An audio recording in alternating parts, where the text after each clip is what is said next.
In RoboHelp, you have two options that you should always use when you're importing a graphic, and these are screen tips and alt text. We're going to show you three different ways today that you can actually improve search results with your images. The first thing when you import an image is you want to make sure that the image has a logical file name that describes what it's talking about. So I'm going to move down here into some graphics that I have associated with this project, and I'm going to bring in one that's called multi-screen layouts. First of all, notice that the name of the file, as you can see up here, is multiscreen_layouts. So this will actually help with search results because search engines do actually notice the names of the files. That's the first step. Many people are just importing their graphics, which would work at this point. But what's important to note is that there are two very important choices down here. One is called screen tip and one is called alt text. We're going to use both of them. First of all, in the screen tip, this is going to create what you think of as hover or rollover text if your mouse passes over the image. So I'm going to go ahead and actually type in multi-screen layouts. Multi-screen layouts.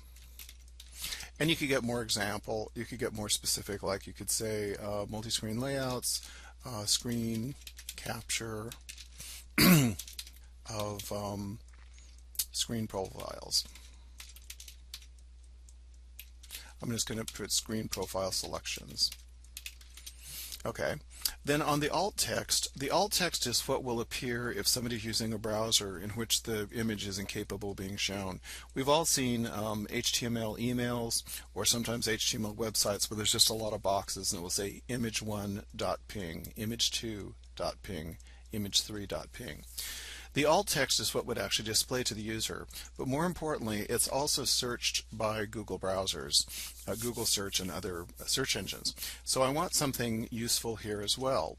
So I'm going to go ahead and type in multi-screen profile, I'll say multi-screen HTML5 settings in RoboHelp.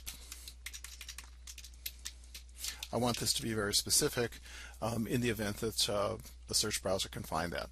Finally, I say OK. Now at this point we don't really see a very dramatic happening other than the fact that we have a graphic here. You will notice that when I hover over it in the topic within RoboHelp that I do get kind of a pop-up, and it's actually just showing me the image and the name of the name of the image file. So at this point I'm going to save the file, and we'll test this out with a simple preview. Just by previewing the topic, we can essentially see what's going to happen in the browser.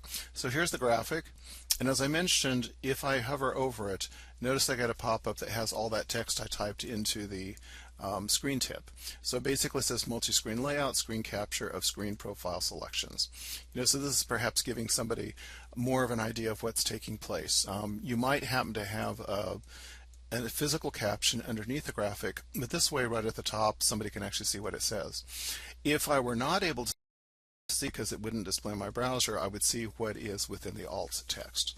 So those are three things you can do: file name, screen tips, and alt text in order to get a better user experience, but also to improve the search results of the images that you bring into your projects. This concludes our brief RoboHelp 10 featurette demonstration.